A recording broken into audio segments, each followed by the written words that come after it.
right. All right, welcome everybody. Thank you for being here this morning. I'm really delighted to have Steve Benford and Juan Martinez here with us today to give this talk on creative. Welcome everybody. Thank you for musical AI. So Steve and Juan are from the Mixed Reality Laboratory at the University of Nottingham, and this is kind of one of the early talks in a 5-year fellowship, is it? Yeah. Yes, quite a large Turing AI Fellowship from UKRI that Steve is leading, entitled Somabotics. So Steve is a really interesting researcher who works across disciplines within human-computer interaction, kind of working at the arts and technology intersection, engaging in some really interesting questions about how we relate to technologies in the physical and virtual world.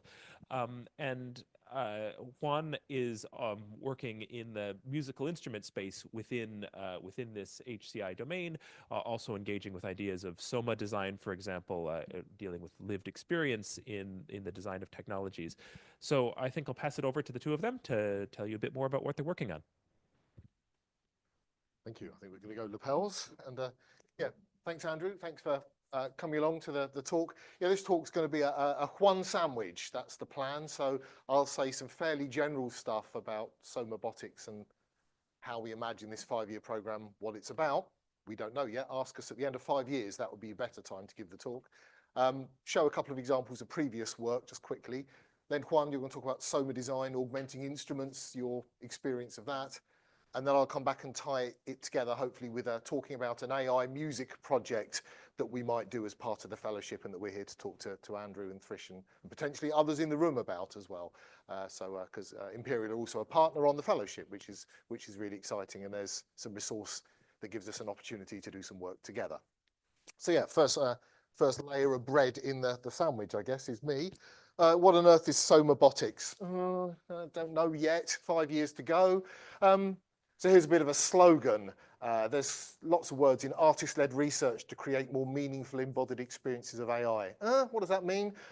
I think the purpose of AI is to help people make meaning, to help humans make meaning.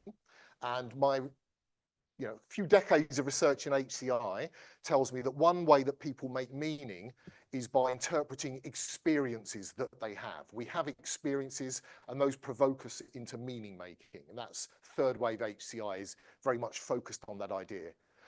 Not just any old experience, but I'm particularly interested in aesthetic experiences, or put simply, art. How can artists take technology and deliver experiences that provoke us as people to make new meaning of the world, or of ourselves, or indeed of the technology itself? The second thing that interests me about meaning making is meaning making through the body, or through the mind body, through the soma, as you would call it. A lot of the things that we often talk about, particularly in AI, I think are very much things of the body. People talk about emotion, but for me, emotion is a pre-conscious thing that happens in the body's sensory system, and then feelings happen and thoughts happen around that, and that's all super interesting. But if you ignore the body, both AI's body, but its opportunity to engage our body, then I think you're missing a trick. So bringing all that stuff together, what the fellowship's going to do is work with artists for an artist-led program. So it's led by creative research. We don't even really know what the questions are at that stage. God forbid, how could you start doing research without knowing your research questions? Well, that's the way it is with exploratory artist-led research. You start with an idea, something you want to make that you sense is interesting, and then the questions and emerge from that, and from those come new concepts, methodologies, and technologies. And the aim is very much to challenge AI as well. And from the outset, I have a number of themes in mind. For example, I know that meaning making involves ambiguity and play and improvisation. And these are all things I suspect AI doesn't deal with in a terribly interesting way. So that's a very broad agenda, a 5-year sort of program to look at this through art. I thought what we might do is just take a look at some previous work before the fellowship to just kind of bring that to life, really. So here's a piece of art, what we made, or what I should say, what the artist Blast Theory made with our help. Blast Theory are our longest standing artistic collaborators in the lab. We've made many pieces of work with them. And the way that this you might think what we're about to see is about robots, or you might think it's about cats, you might even think it's about AI, but actually what it's really about is the method. Okay, so the way this project came to be is Blast Theory spent a bit of time thinking about robots. They were given a job, come up with a public engagement that will provoke people to discuss trust in AI. That was the brief they were given. They spent 6 months messing around. And then they came back one day and said, yeah, we're going to work with cats. And we were like, what? Cats? You sure? But that's where we went. And then we made this piece of work. And now, out of that, various papers and insights are beginning to flow. So yeah, here's just one example of the kind of work that we've done before. Artificial intelligence has been around for decades, but it's definitely having a moment right now. From Tesla to ChatGPT, it's clear that AI is changing our world in profound ways. Cat Royale is a new work that explores whether AI can make us happier.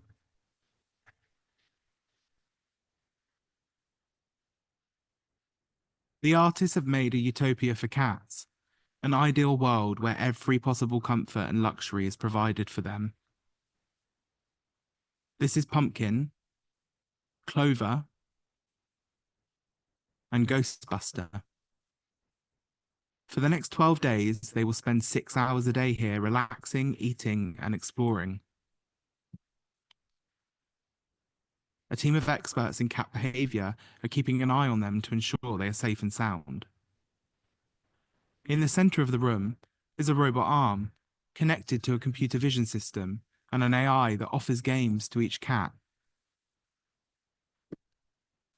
Over time, the system attempts to measure which games the cats like in order to increase their happiness.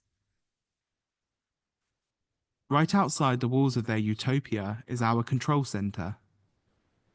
This is where our team of experts have full control over the games suggested by the artificial intelligence, where our vision mixer selects the footage in real time, and where our dedicated cat welfare officer is observing the cats.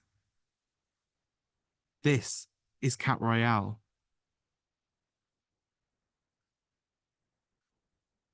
Welcome to the highlights of Day 10 of Cat Royale.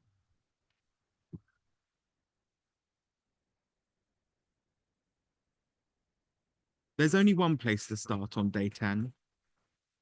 Clover's epic battle with the orange bird toy. The artificial intelligence learnt quickly that Clover and Pumpkin love it, and so it's appeared 21 times. Today, though, Clover took it to a new level.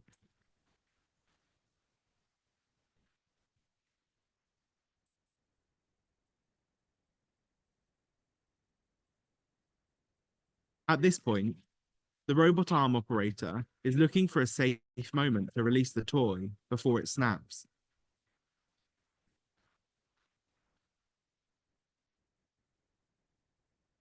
Even though she now has the toy, Clover is not done.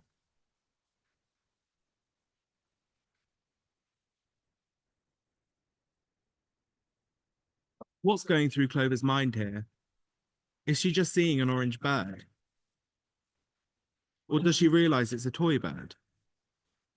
Is she aware of the robot? And if so, does she care? Is this a battle between cat and robot? Or are they collaborating on a game?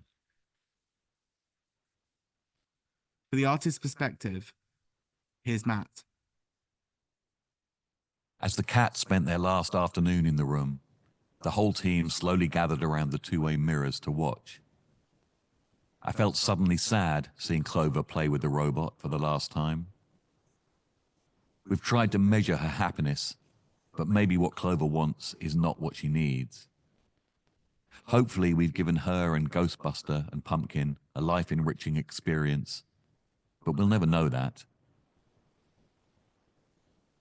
The cats in Cat Royale are, of course, us. We are experimenting with a culture that privileges choice and consumer power above all else. What does it mean when our every whim can be met by automated systems? When our desires can be met so quickly, the satisfaction that we seek becomes more fleeting and insubstantial as a result. And now that the most powerful companies on Earth can quickly roll out their products to billions of people with the goal of instant gratification, what costs might we pay for AI? What an interesting statement. People talk, oh, sorry. Artificial People talk a lot about responsible AI, that it could be dangerous and harmful and biased. True, but what about the risk that AI might give us just too much of what we want, which is, I think, the thing the artists are servicing. Is that good for us to have that at our fingertips? What a fascinating question. I won't talk about in any detail the research that's come out of the work. The AI and the robot are part improvised and part technical. That's the way it works with these artistic projects. But by having to make something work for real, in a sense, you learn a load of stuff. We learned about how to design a world, an entire enclosure to house a robot and be suitable for a computer vision system. It's not just about making the robot, you have to design the whole context in which it sits. For example, yeah, and there's still a bunch of other kind of papers coming out about Cut Royale. There's one about colliding with robots, how to make robots deliberately more collidable rather than avoiding collisions so that you can collide with them and feel them, but in a sort of safe but engaging way, and Cat Royale feeds into that in various ways. I can talk more about the details of that. It's more about the method, though. I'll show you a second piece of work that's fed more directly into the Somabotics agenda, and it will be one of the projects we're doing going forward. This is not yet a performance. This is just some early stage artistic exploration in the lab. So this is that before the moment where somebody comes back and says, we're going to work with cats. You just get them in the lab, you say, let's run a series of activities, and you can get a feel for technologies. So here's a couple of professional dancers who are interacting with two Franca robot arms. What you'll see in the video is that the arms are mirrored, slaved, connected together, so that the movement of one essentially is reflected in the movement of others. There's no learning here, there's no AI, it's just about how the robots feel. But one dancer can then control the robot, getting hands-on and moving it and feeling it, while the other dancer responds to the robot. And then they take turns. And I don't know, we ran, I think, 4 workshops of 2 to 3 days each to get to this point. It takes a long time to be able to engage with a robot physically like that, to be safe doing it, but also to start to get a feel through your body, because that's how dancers largely work for what this strange device is doing if you've never met one before.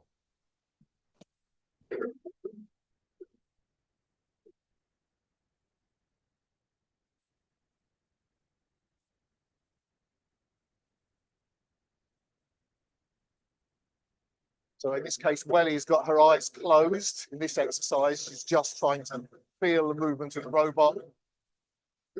These multiple points of touch on the robot are really significant to how you do that. You don't just grab the end effector, use your whole body, use all your senses to try and judge what it's doing. Cat is deliberately performing some risk and vulnerability. That's the kind of performance she wants to give.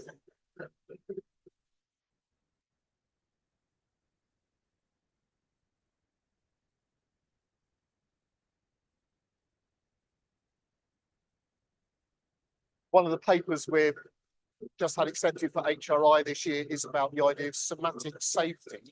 How safety isn't just something that you talk about or think about in advance. Yes, you do need to do that, but it's also how it's felt and learned through the body and judged in the moment of doing things. Yeah, how does that aspect of being safe with robots work?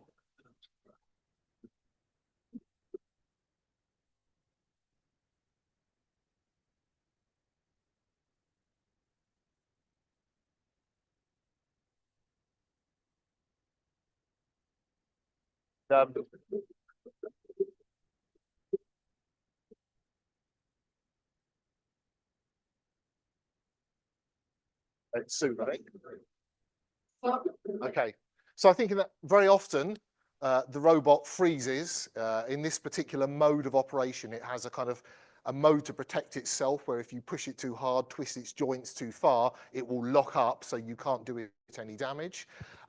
That did actually happen at the end of that sequence. It's a sort of ongoing challenge for the dancers to work around that, in part because the robot gives no physical feedback about how close it is to that limit before you hit it. When you dance with a human partner, you grab them, you move them, you learn over time how their body responds. You can sense just through their body and what you're feeling if they're close to the edge, if you're in danger of hurting them or tipping their balance. You learn how to judge that moment. That lets you take risks in dance because great dance moves involve stepping on the edge of what's possible. With the robot, the dancers just could not learn to find that limit, the point where it was going to glitch and stop.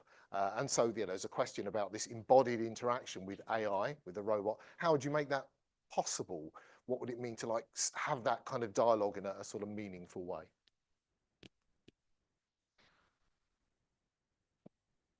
So yeah, that question of how might it be possible to design for the body an embodied interaction brings me to the meat. Do you want to be the meat or the cheese or perhaps the pickle in our sandwich? I don't know. Juan, to talk a bit about Soma design, which is one of the methods that we're trying to use to design this embodied interaction. Yeah. Can you hear me through the mic? Oh, yeah. Is it on? Okay. Yeah, so as the name suggests, Somabotics, yeah, Soma design is going to be a very crucial component of the whole fellowship. And Soma design is based on some aesthetics as well. And I put these pictures in here because it's quite interesting to see, how both are very similar. The one below is Thinking Through the Body by Richard Schusterman, which is Essays in Some Aesthetics. And then the one above is Designing with the Body by Christina Hook, some aesthetic interaction design. And we've been using this method quite a lot in the lab. And one of the things that it explores is this bodily awareness. And something, I was having a conversation with Kia like this week, I believe, and she mentioned William James as well, and how sometimes, to actually be able to introspect, you kind of have to like let your mind sort of change focus in a bit. It's kind of ironic, but it's kind of like if you sort of let your mind wander again, it won't let you sort of think of anything. It will have to start wondering about other things like, your groceries and whatnot. And so I found this quote really interesting, like introspection disrupts the automaticity of habitual conduct, which is kind of like one of the things that is very sort of interesting about Soma design. You try to like focus on your body by engaging in different activities, like Feldenkrais or contact improvisation. And all of this sort of bodily activities are to sort of, try to become aware of like a specific part of the body or a specific sensation. And so you sort of engage in like different sort of movements and thinking, so that you sort of move your mind throughout your body and different parts of it. And so that also brings me to like the part of, how introspection can sort of disrupt the automaticity of daily life, and how that relates to another very important method called defamiliarization that is used quite a lot in Soma design. That comes from Viktor Shklovsky, Art as Device. And it's basically one of the things that Soma design does is that it takes from a lot of artistic methods, existing artistic methods, and one of those is defamiliarization. And basically what it tries to do is to make you think of like, a sort of habitual thing in life in a different way by changing your perception, perhaps disrupting your perception, disrupting the feel of something, making things in a different way. And so we use that method quite a lot in Soma design, and we also use it in conjunction with other more traditional HCI techniques like material exploration. And so one way these two things come together is through like Somabits.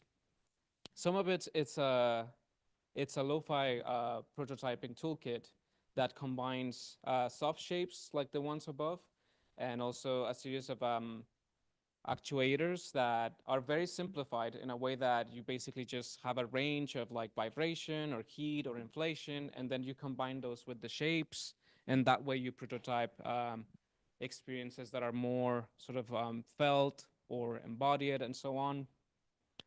And one way you can use them as well is to disrupt perception. So one thing that we were doing here was basically I was trying to play the guitar whilst someone else was controlling the vibration of the actuators attached to my fingers. And the sort of intention there was to make me feel like, like I didn't know how to play the guitar. And so the intention there was to sort of change, my perception of guitar and then maybe come to guitar design in a different way. And another way we use Somabits in material exploration was combining perhaps the Soma shapes with some of the vibration as well. As you can see on my feet, there's some sort of a cushiony platforms that I was standing on top, and then I was trying to balance my body. But I also have a piece of, I don't know if you can see it, but there's like a yoga band attached to the guitar as a guitar strap. And the idea was to make like a stretchy guitar strap. And so we used the materials and some of the Somabits as well to prototype these experiences. And the idea was to make, basically what we were defamiliarizing was the kind of like the rigid material of this artifacts. Usually a guitar strap is not meant to be stretchy. A pedal board is not supposed to be soft either. So that's what we were doing there. And in here, Steve and I were doing a little of a sort of like lo-fi demonstration, Wizard of Oz, more or less, which I'm gonna show you here.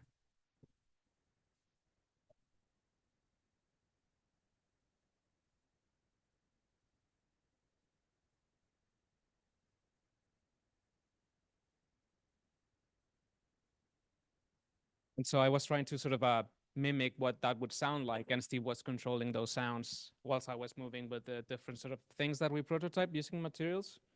Then that project evolved into a collaboration with Bella and the Better Instruments Lab, and we ended up making an actual functional stretchy strap that controlled the expression of a pedal board, which we're going to show you here.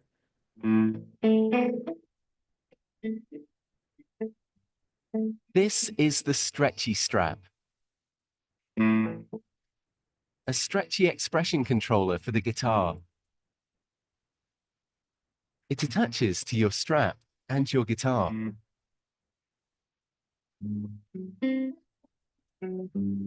You can use the stretchy strap like any other expression pedal.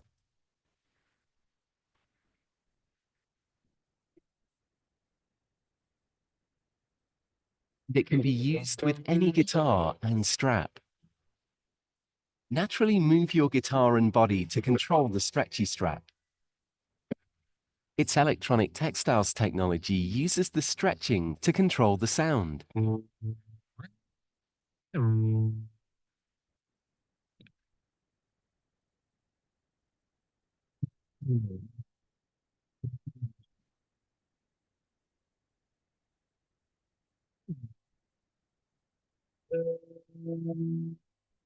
Guess you get the idea. But yeah, well, yeah, I also got to thank Andrew and Adam Benito who did a lot of the coding for that. And yeah, so also, so this is also a picture of, how a Soma design process would look like. It's very collective. It's also like people describing their bodily sensations. It doesn't have to be necessarily about your own sort of felt experience. You can also sort of share your own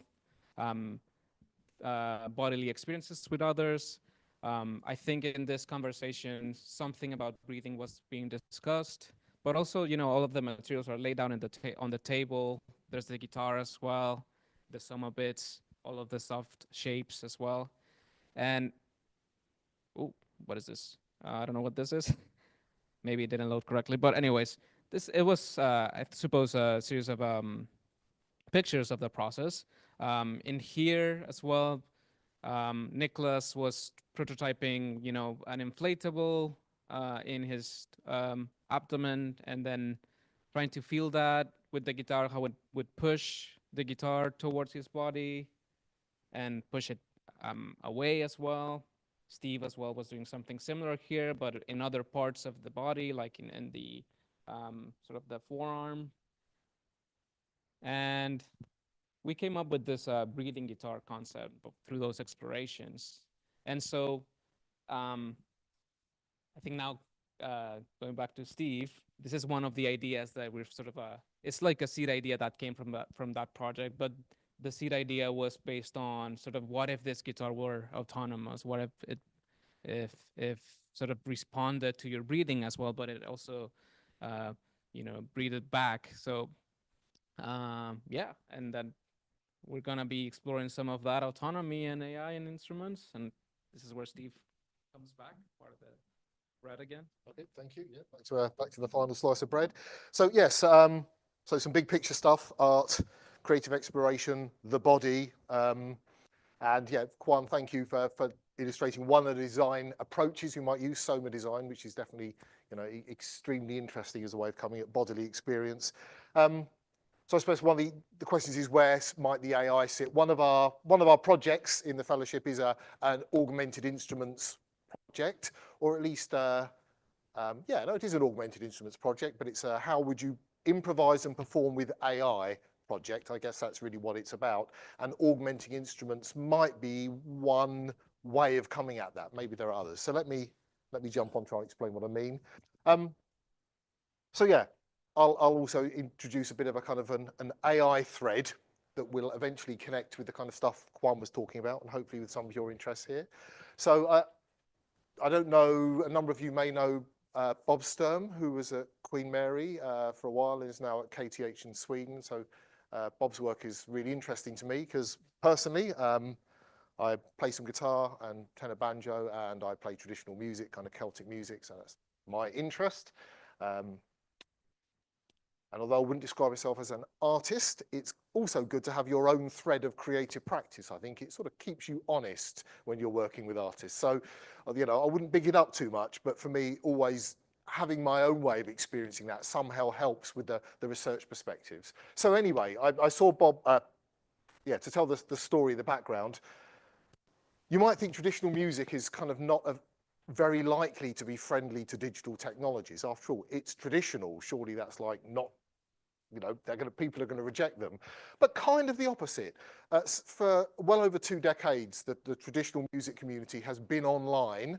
There's a website called The Session that's been running for a long time, because what the community is doing essentially is transcribing traditional folk tunes and exchanging the ABC notation, or the sheet music for those who use that, or various other things, as well as huge numbers of notes about it. So you go onto The Session.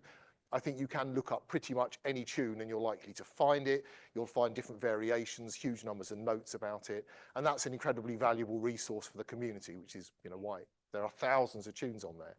Of course, if you're an AI person like Bob, where you see thousands of tunes transcribed, you see a data set and you think, well, I could take that data that's publicly available and I could do something with it. Could I, for example, create an AI that can generate new traditional tunes, show it enough examples, and see if it will spit out folk tunes that are at all interesting.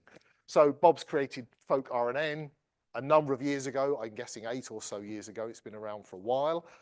So whether he would have used the recurrent neural network now, I don't know. But at the time, that was seemed the way to go. So do it, and it kind of works. So go online, folkrnn.org, and yeah, select a key, select a time signature, select how hot you want the system to run, i.e. do you want it to generate something that's pretty boring and conventional, or something that's completely unrecognizable, and it will spit you out a tune. And Bob's been generating tunes for a while. They've composed some, they've recorded some records, been some concerts. There's an annual competition. Yeah, I recently met a very well-known Irish musician who really likes at least one tune that the system has produced, to the point that they would play it, called the AI Man, which is a fantastic joke. You were probably thinking it's the artificial intelligence man, but actually it's named after a farmer, in honor of a farmer in Northern Ireland, and the job of the farmer is the artificial insemination man, which is what AI means in that particular community anyway. So okay, I found Folk RNN interesting, and I generated some tunes, and I thought I'd perform with them. So I kind of went on stage with a laptop, very rare for me, and a guitar. I went to a folk club, very rare to see a laptop there, and did some gigs, and it was okay. But you know, I'm sure you can imagine playing out flat MIDI files and accompanying them is really pretty boring. That I was the accompanist. I did a good job, I'll be honest, of trying to make the music sound interesting, but the melody playing was just dull. There was no ornamentation, no expression, no swing, no variation. In folk music, each time you go around the tune, you're meant to embellish it and add more and do things differently. None of that was going on. It really wasn't very satisfactory. So we created, or rather Bob's student Marco created an expert system AI. So very classic old school stuff, because there was no training data available for this, that would try and improvise in real time. So what the system he's built does is you feed it some of these MIDI files. They might be traditional tunes already known. They might be AI generated ones. It kind of doesn't matter, but you give it a stream of MIDI notes, and then it has a bunch of rules that essentially determine how should we embellish. So adding rolls and cuts and slides and other things that a folk musician would do. It can change tempo locally, speed up, slow down. It can change dynamics. It can add some drone notes to what's going on, which, you know, might mimic things that some instruments are capable of doing. It can add wrong notes diatonically, so you can set some probabilities for doing this. So you can make it go hotter or slower. You can say add crazy amounts of ornamentation, make every other note a wrong note, or you can really dial it back. Yes, there's a whole bunch of parameters in the system. There's a little bit of modeling instrument-specific things, because like flutes and accordions and fiddles ornament in different ways. So some things are possible on one instrument and not on another.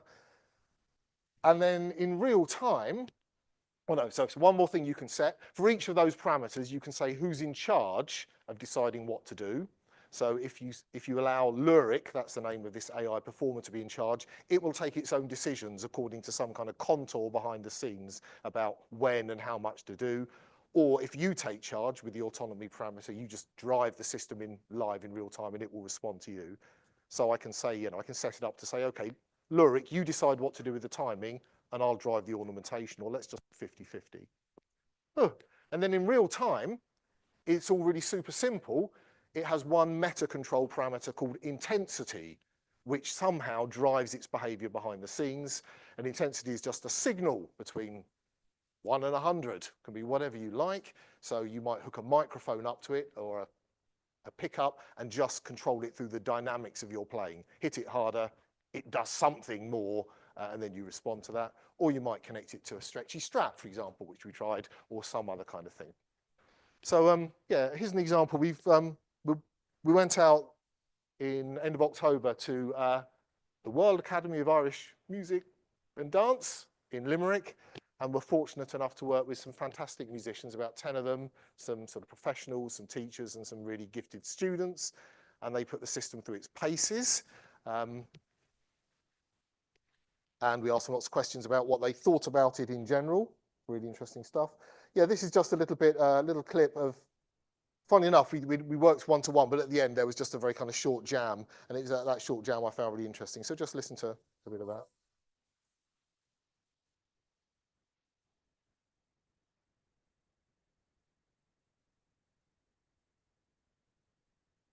So this is a traditional tune called the Virginian.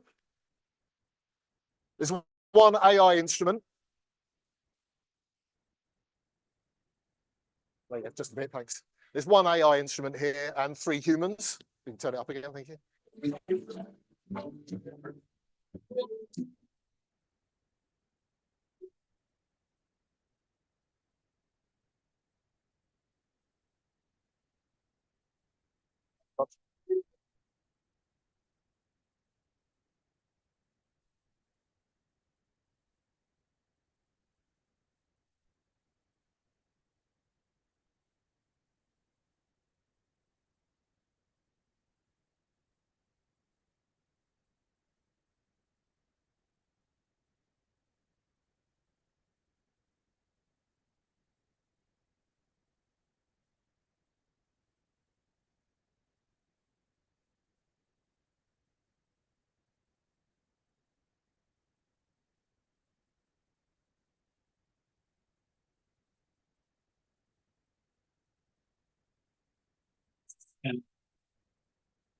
Sorry, it's the flute player in this case.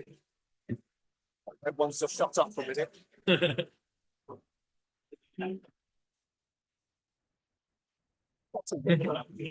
Yeah.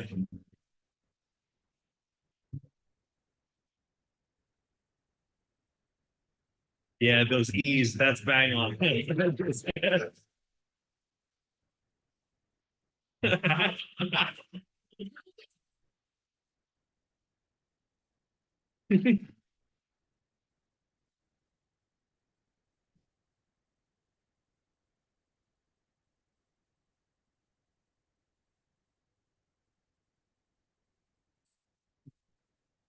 But you get the idea. Yeah, let's take a look. Yeah, okay. Feel slightly awkward showing videos of me, but I will.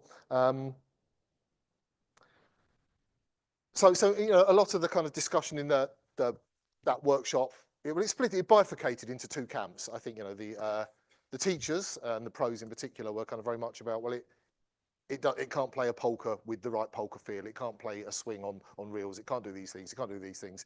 And they just pushed and hard about how it should do that. And interestingly, because of this expert system and his knowledge of it, Marco is able to usually respond in seconds, tune the parameters, and by the end of this thing could swing a bit. It could, you know, there was a sense, they didn't say it was a great player, but they said, okay, no, that is slide. That feels like a jig now. That's kind of working.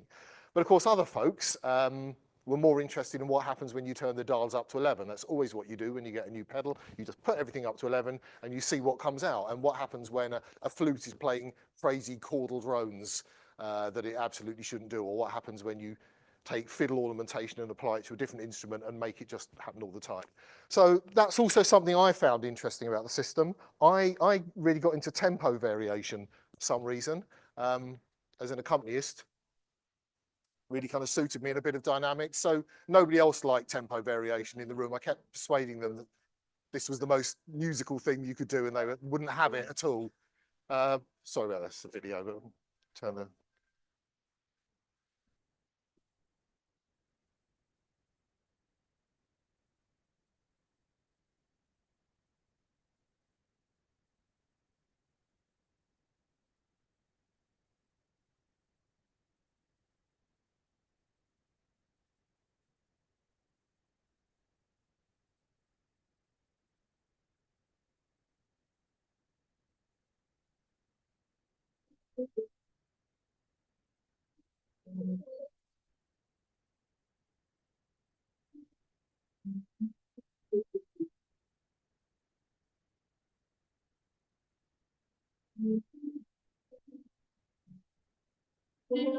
Enough of that one. So for me, there's something personally interesting in this kind of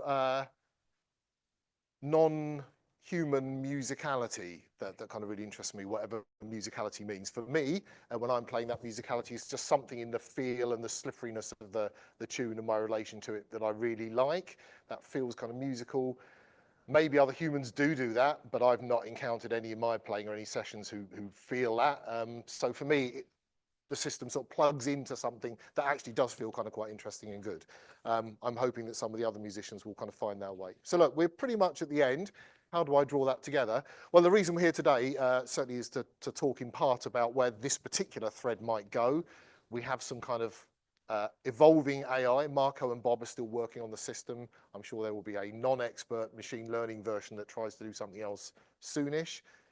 We've got some thoughts about Soma design, augmenting instruments. Certainly one of the questions for me is, what would it be like if I was communicating with that AI through my body, through my fingers, or through my limbs, or maybe not. Maybe listening is enough. Maybe that's what it should be. It's a question. I don't have the answer to it right now. And then we're launching a whole bunch of other projects too. So the dance collaboration you saw will continue, hopefully, to become a performance. And we'll create some technologies we're calling Soma skins that mediate between human and robot bodies, providing actuation and sensing as part of that. So that's one of the kind of technical goals, is to think, how can you dress people and robots and other stuff in these kind of mediating skins that both sense and push back. There'll be some kind of new blast theory project, but we don't know what the hell it is. I hope it's not about cats. I've had enough of that for the time being. And there's another project with some artists called Lancel and Matt, and that's looking like it's about embracing robots at the moment. Don't know where they'll take us, but I'd be happy to come back in a few years and actually try and present the results of something that can be done. So we should probably close our sandwich there. Happy to take questions if there's time. Thank you.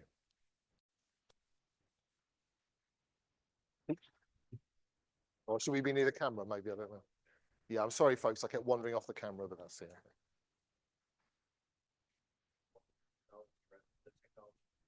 Yeah, turns out I'm not very good at that, but yeah.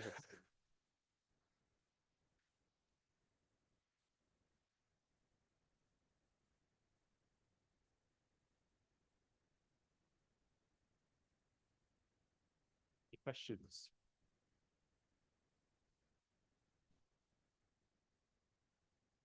I think this is a bit of a general question. This is working. Oh, this is online. Okay. This is more of a general question, but when you're negotiating between personal data and sort of community data, right? So if you're working with, you know, like some of the folk music and the folk RNN stuff versus like using personal data from like embodied sensing, sort of, is there anything that you use to sort of guide decisions, but when you're thinking about, you know, what the data source is coming from and how you work with that data? Guide decisions about what's responsible or ethical, those decisions in particular, or just, I mean, it doesn't not necessarily, just sort of like in terms of methodology, like how you work with the data and how you sort of see it in relationship with the music that is being created. I know it's a very general question, but okay. I'm not sure. Luckily it's a general question, so I'll give an answer to a question. But I think it is about data. So I suppose one thing that I have come to realise that the goal of these projects, I think, is to generate interesting, quirky data sets for other people. So the Cat Royale project, you know, one of the reasons that the AI has to be improvised a lot is, you know, there is no training data to reliably recognize those cats, the individual cats and where they are, so a robot can interact with them. And you talk to computer vision folks and they say, yeah, we can solve this problem, but you know, you've got 6 months to solve it and make it work. And it turns out it is a harder problem because there is no training data. So you end up improvising it a lot. But what you end up with at the end of it is 72 hours of footage shot from 8 different angles, where there are 500 games, each one tagged by the artists according to how well the cats were playing, according to the participation in play scale, each one tagged according to other things. That to me feels like a data set for the computer vision community. And I think it's probably the same with all of these projects, that they'll use data on the way in a pretty improvised fashion. You'll grab whatever you can find to make things work, considering ethical issues on the way, whether that's okay. But actually where the real data is at the end of these works. If each of them produced a data set, if we end up with a data set of dancers grasping robots on stage through a number of performances and doing them, I hope that would be of interest to AI researchers, but I don't know if it will. That's a hunch I have. So a sort of inverted relationship, I suppose. We're trying to produce unusual data for people, maybe.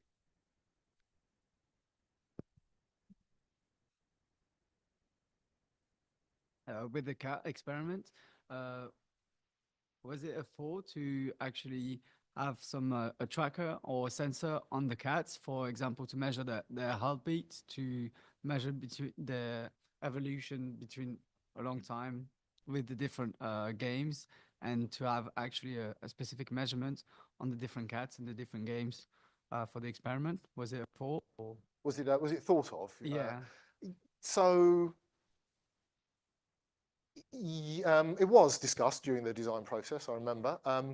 So, you know, the blast theory's question in Cat Royale is ambiguous. It's deliberately chosen. You know, can AI make cats happy? Well, what does that mean? I mean, what does it mean for humans is hard enough to say, but how do we know when a cat's happy or what a cat is happy about? And blast theory aren't stupid in asking that question. You are meant to wonder, if you're thinking about the work, how could they possibly know? So there's a lot of discussion about what is a happy cat. Is a happy cat a cat that's eating regularly? Is a happy cat a cat that's sleeping lots? that's clearly not upset when it has to use the litter tray, that's not fighting with its colleagues or whatever. And you could have used various sensors to measure happiness if you decided a happy cat is one whose heart rate is a certain thing. We did, for reasons I won't go into, collect a load of cat poo at one point with the idea that we'd measure cortisol levels in it. Because someone said, oh, you can measure stress levels and see whether the cats are stressed. And we did end up collecting it. But in the end, what we decided was, from the AI's point of view, the cats are happy if they play with it. That's it. The AI doesn't care about whether they eat or use the litter tray. Its goal is to play, and it thinks a happy cat is a cat that plays. And there is this thing called the participation in play scale that feline researchers have published. That's a whole bunch of tick boxes that essentially allow you to say, what is play like? You know, look at the pose of the animal, look at its ears, look at its tail. How's it engaging? Do you think this is good or bad play? Is it aggressive or is it whatever? And that's what we chose to use. So we thought about sensors, but in the end we ditched them and we went for observation, because that's what seemed to tie in with this notion of happiness from our point of view.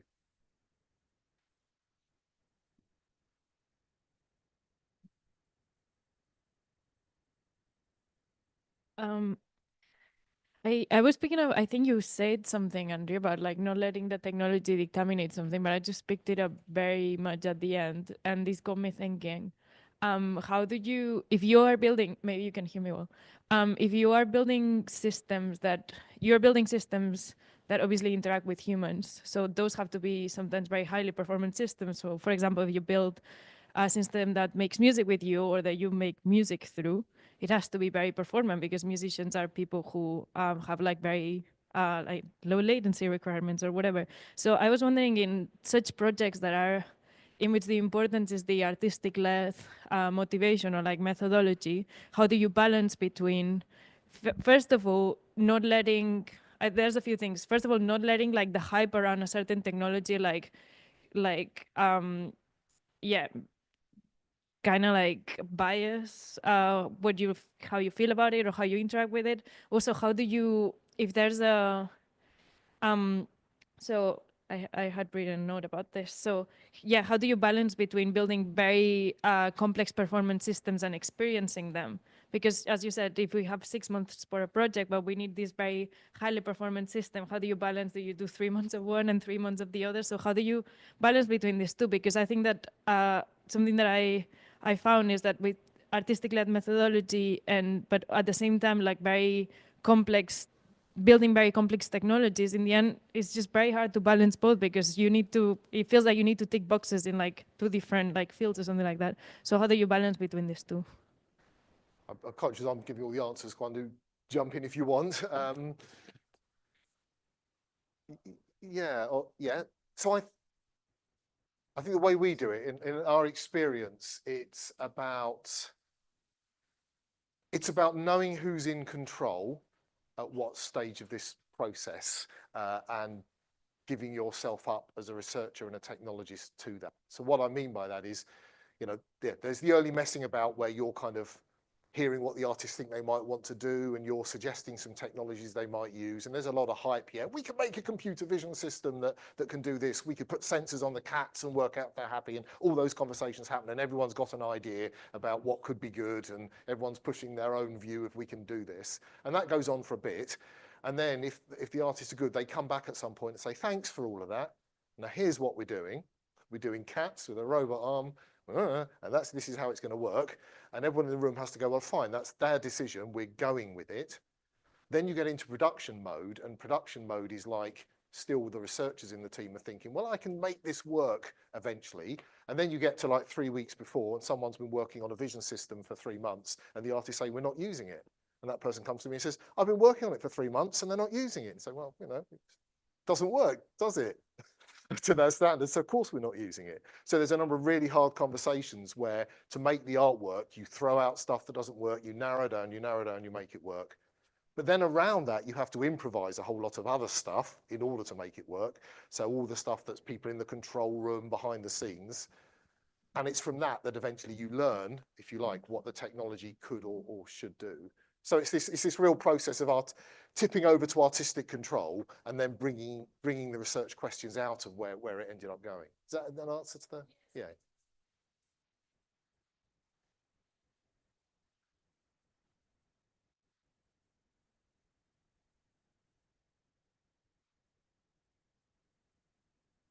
I think that's true. In our lab, we do increasingly, you know, like lots of other people, we have artist researchers, people who are both artists and researchers, and how they make that separation is a big methodological debate in their PhDs, that they have to articulate what's their positionality on their work, how are they doing it.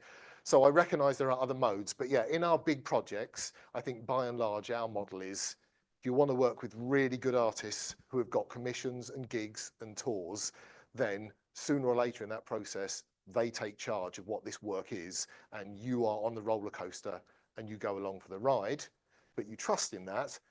And then at the end, you look at the mess that happened and you say, now what did we learn? And that's why we don't know our research questions in advance often. We have a hunch, but you know, we don't know until the mess is made what was really interesting about the journey that we took to get there. Very hard to sell in a research proposal, but really exciting to do as a mode of research.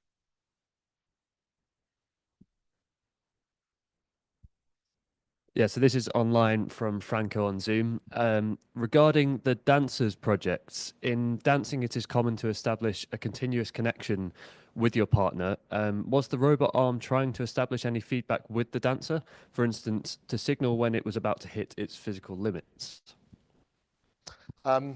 So no, the robot in those early tests wasn't trying to do any of those things. It was the robot, the two connected robots were just a channel through which the dancers could negotiate that. So it's the dancers who, if anything, were trying to do it. But we do now have some data, not much, about how the robots were moving, and it might now be possible to train some rudimentary model to generate movements. So, I mean, that would be a next step, is to say, yeah, if we had enough data of how the dancers move the robots, can you get the robots to start generating movements that are like those, but not quite like those? So great. Yeah, good question, but the answer is up until now, no.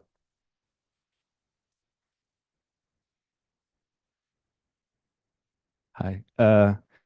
Thank you for the presentation. That was great. I was thinking about one specific part about the introspection aspect and how you have to introspect to change focus. So I was thinking about this systematic reframing that sometimes happens in a creative or practice-led research. Do you think that working with artists, it's like especially important to create an environment that promotes that kind of fosters this kind of systematic reframing? And do you think that when you're like proposing these projects to funders, do you think that that's like something that it's appreciated? Like,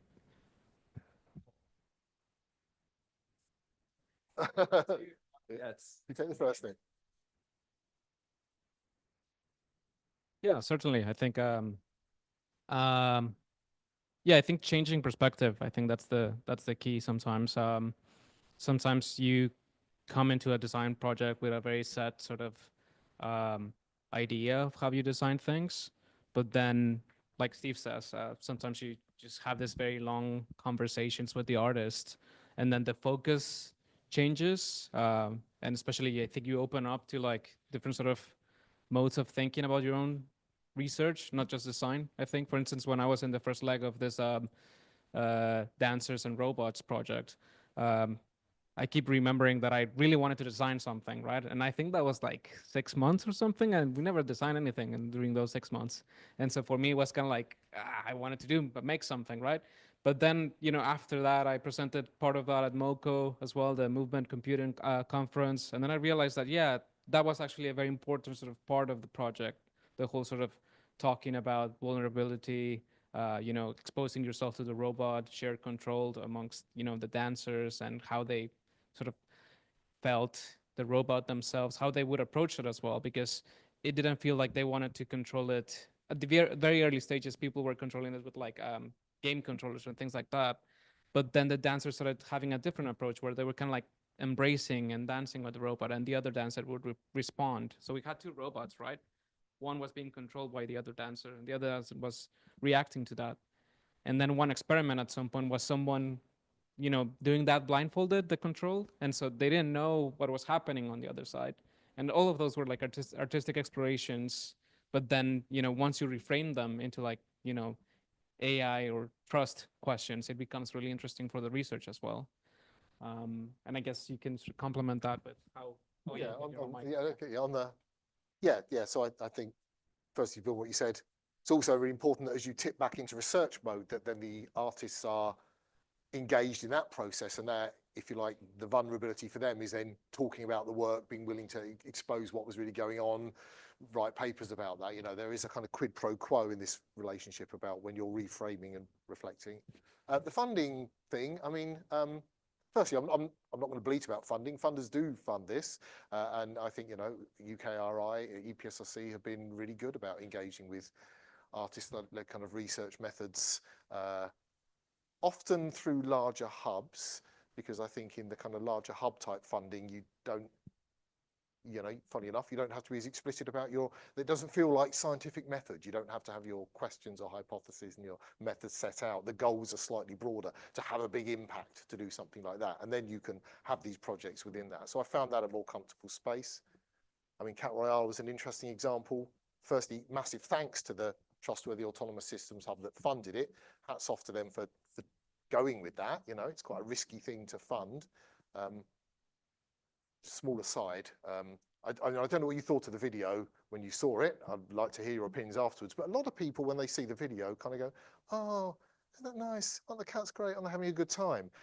When we pitched that idea to people, pretty much everyone's reaction was like horror. We said, we're going to take some cats, put them in an enclosure for 12 days with a robot. And everyone's, you can't do that. The cats will die. You'll never get it through ethics. It did take 18 months, I'll admit. Venues won't take it. They were very nervous about it. There'll be animal activists will be at your door with pickaxes hammering it. I mean, that was seriously pretty much universal. The concept was really strongly, people were like, oh, the video? It's kind of fascinating how that flip happened. Anyway, I got into that little aside because the TAS Hub, bless them, went with it and funded that, which is quite a big thing to do. But interestingly, they funded it as public engagement, not as research. Okay, and there's just this really, really interesting thing. I kept saying to them, but you do know this is research, don't you? You get it. Papers are coming out, and it's kind of like still, it's not a core method for them. Still, it's interesting. Yeah. Can I follow up on that? I think this is going an extremely interesting place. I mean, I liked your comments earlier about sort of sorting through the mess afterwards to find out what was interesting that happened. And it seems to me that that is a sort of almighty mess, actually, not just the output, which actually I think looks very kind of tidy in some ways in the video. So I suppose one question is, in the experience of it, because I guess you were there, did it have that same quality, or is some of that around the framing of the video? But then also, do you think that you learned anything from a research perspective about the very fact that this was so controversial? Because to me, that's very interesting. It seems like it sort of surfaces a number of latent values and a number of kind of sticky issues that, just the fact that it became such an ordeal to even propose it. So I'm just curious what you learned from all of that. First part, I mean, the video is, of course, the most slick presentation of it you can imagine, and that's taken from the YouTube highlights. The actual output of the work is an 8-hour film of the cats. That's the thing that galleries now take, because we can't afford, or they can't afford, to restage that and get 3 cats back each time. So actually, the way the work tours is as an 8-hour movie that you can sit and watch for 8 hours of your life if you want. And behind the scenes, yes, it's kind of really, really messy. But Blast Theory, like a lot of really good artists, are supremely well organized and capable to make it something like that run in spite of the mess. Sorry, that's a vague. And what was the second part of the question? It was about.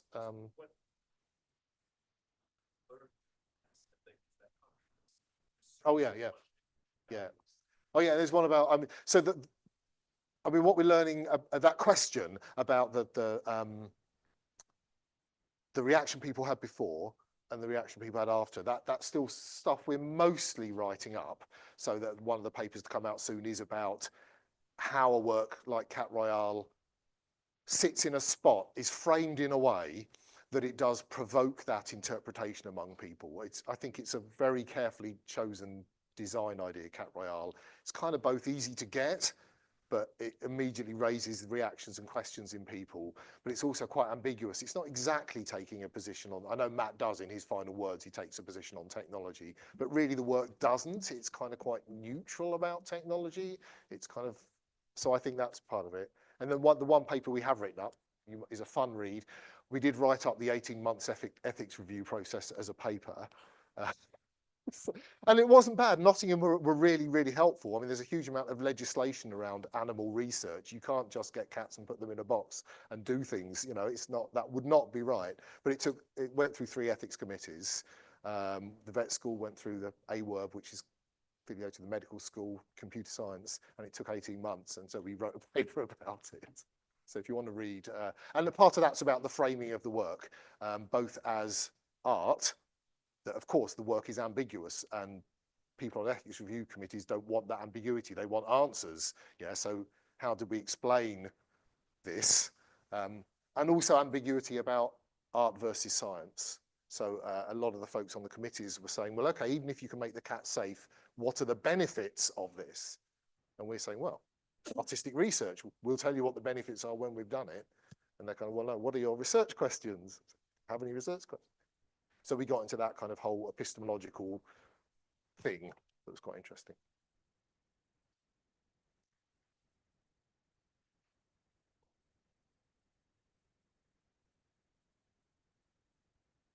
Thanks for the presentation. Just wondering, I think it's similar to another question we had, but how do you evaluate the success or non-success of those embodied experiences that you create? Yeah, how do you know if they're success or not? At an individual level, you kind of don't. That's not the point. The point is about getting people to make their own interpretations. I suppose if you feel people are able to make interesting and rich interpretations and are interested in the work, then you feel it's a success. You know it's a success if it tours. So if it becomes, you know, artistically, if it becomes something that the artist can then tour, that other places now want to buy, you know, it's a success in someone's head if it wins awards. But that doesn't necessarily. For the public, for the people experiencing, yeah. Let's say you create the stripe. I mean, I don't know. How do you know if any famous piece of art is a success? So you don't know. Yeah, it's fine. Yeah, I mean, yeah, it may be that everyone hates it at first, and then it ultimately turns out that they kind of look back on it and say it was really good. So, I mean, it's not, I'm not ridiculing the question, but it's a really subjective, it's a really, yeah, it's a really subjective thing. You could do sensing, so you could try to put sensors into emotional, like try to link an emotional sense to the experience that you create. So, like, I'm just wondering, do you evaluate this in some ways? If not, it's fine. So we would, we most often evaluate, our starting point is unpacking the artist's rationale and practice. Why were they trying to make the work? What were they trying to do? And how did they wrestle with the technologies to do it? That's our starting point. We are sometimes interested in the audience response if there are interesting questions in interpretation, meaning making, like with Cat Royale, when we now want to write about, did it somehow manage to provoke a sort of debate among people? Yeah, measuring people's emotional response, I'm not sure about. I'm not sure what emotions people are meant to feel, let alone whether you can measure them. The only place we've come close to doing that is we put people on roller coaster rides for a while with an artist called Brendan Walker, and we took their biosensing data from that. It's mostly not very helpful in determining emotional state or anything like that, but it's a great storytelling device. When you show people their own data back, they invariably tell you a story about the experience they were having. So we found the kind of that biosensing data most useful to say, someone who just come off a roller coaster and say, here's what your heart rate was doing, and then they would fictionalize an account of their journey. So of course, yeah, at that point I was thinking this, and at this point I was feeling this, but I think the actual connection to anything that's meaningful is a bit doubtful.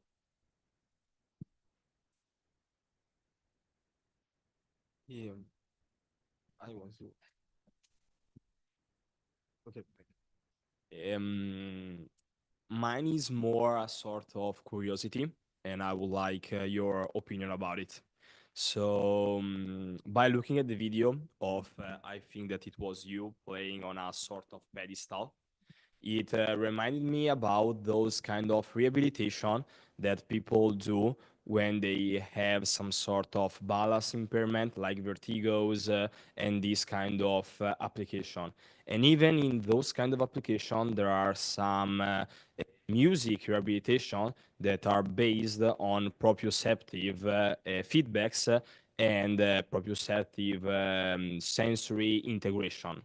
So I was wondering, since we are talking a lot about talking about the topic of interacting with artists and whatsoever, do you think and do you believe, and also maybe would you also be interested in seeing how this sort of embodied AI can be applied in those kind of scenario? Can it be applied in your opinion? And I don't know, just give me what you both think about it.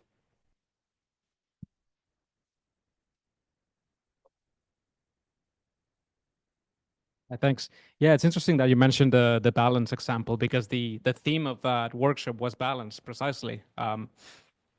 For the second part, you know, what it could be applied into this sort of scenarios, I would say so. Yeah, but I mean, obviously, I think when you do this sort of artistic-led research, it's more. I would say I agree fully with Steve about, you know, just making a mess and then see what emerges from that.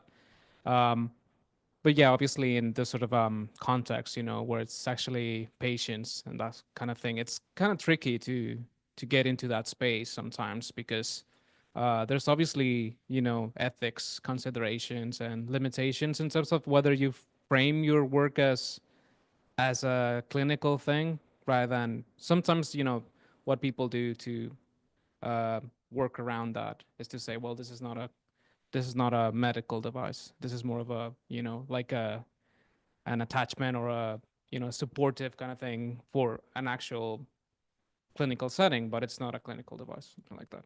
So yeah, but yeah, I think I would be open to explore that kind of thing. I mean, when I initially made the stretchy strap, I was, you know, working on my own sort of PhD about, you know, thinking how I could harness the strap, I would say, because it's so close to the body, right? And I was like, okay, that could do a lot of things. It could also even like not just do expressive things, but also I was thinking of using it to control media, things like that when you practice guitar, because it's such an encumbered sort of practice when you're like trying to reach onto like a laptop and play, press play, press pause with the space bar.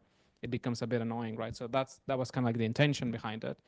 But yeah, sometimes we discuss like how else could we use that sort of interaction modality, and yeah, I think we're open to many things, I would say. Yeah, sensory integration really interests me as well. You know, through obviously interacting through the body, but perhaps in a slightly different way. So one of the things we've written about recently is deliberate sensory misalignment in order to give people new sensations. So disrupt their senses and misalign them in ways that force them into a new interpretation. So a good example was we did a piece of work, again with Brendan, the roller coaster guy, follow-up piece of work where we put people on playground swings. So you were swinging, feeling it that kinesthetically while wearing a headset. And then what you saw in the headset was a distorted virtual world. So in one of the worlds, every time you swung, you just went faster and faster. But in others, you were floating up in the air, and some weird ones, you were turning corners. So your kinesthetic sense is very strongly getting one thing here. You're swinging through the air. Your visual sense is very strongly getting another thing. And again, everyone we kind of described it to said, "Ah, you can't do that. People will be sick." And some people did feel sick, but if you go on a roller coaster, some people do feel sick. But lots of people didn't feel sick. And of course, then they had to interpret their bodily signals in some new way. Yeah, what's the sensation you're now having? Incredible acceleration is one of the things you might feel, or something else. So I'm very interested in deliberate sensory misalignment as a source of new sensations. I think that's an interesting strategy. Yeah, sometimes we reframe that technique as well as defamiliarization as well. Yeah, There's even a paper about like soma design and sensory misalignment that I really recommend reading.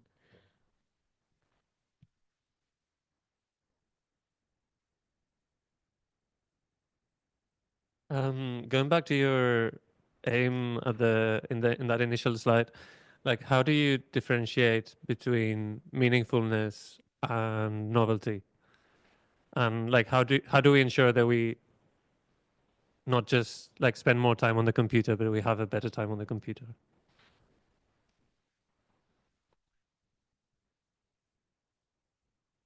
I mean, that is a really good question and a deep one, and I don't think at this stage I have a great answer to it. We need, clearly in the fellowship, we need to do, as part of research, we need to dig into, I mean, I suppose it goes back to the evaluation question in my case. You know, if I'm claiming that AI is going to be more meaningful, then I need to develop some, at least methodology and answers to what kind of meaning does it give people. I think for me, it will be about trying to document and understand people's subjective stories about how they interpret the experiences they're given. I think that's where I would see evidence of meaning making.